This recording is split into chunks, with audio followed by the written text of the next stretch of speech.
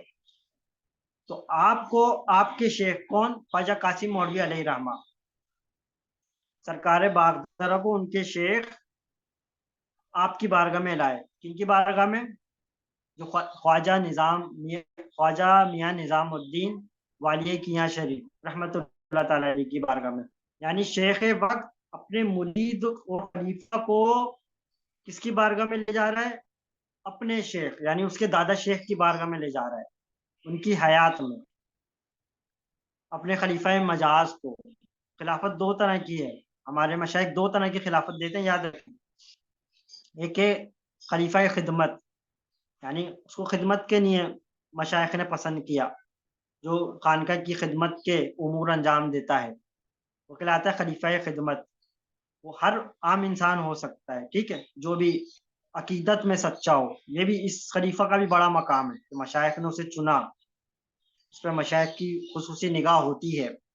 ایک ہوتا ہے خلیفہ خدمت، ہمارے مرشد کریم کی کئی خلفۂ خدمت ہیں، کئی سو میں ان کی تعداد ہوگی۔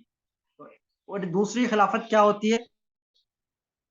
جس میں اجازت ہوتی ہے، خلیفہ مجاز ہوتا ہے وہ، یعنی اب وہ آگے سلسلے میں لوگوں کو داخل کر سکتا ہے، بیعت کر سکتا ہے، اس سے رشد و ہدایت کا سلسلہ چلتا ہے۔ اس کے لیے شرائط عالم دین ہو، فاسق العین نہ ہو، نیک ہو، وغیرہ وغیرہ، جو ہم بیان کرتے رہتے ہیں اعلیٰ حضرت نے جو بیان کری ہے، ٹھیک ہے۔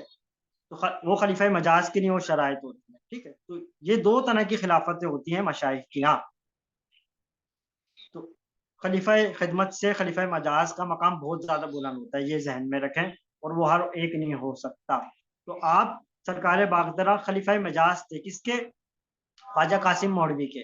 تو خواجہ قاسم مولوی علیہ رحمہ اپنے شیخ کی بارگاہ میں آپ کو لے کے گئے، جن کا ہم ذکر خیر کر رہے ہیں، کس کی بارگاہ میں لے کے گئے؟ حضرت خواجہ نظام الدین والی کیاں شریف نور اللہ مرکزہ کی مجلس میں لے گئے، بارگاہ میں لے گئے، اپنے خلیفہ مجاز کو لے کے جا رہے ہیں، یہ ان کی محبت لے کے گئے۔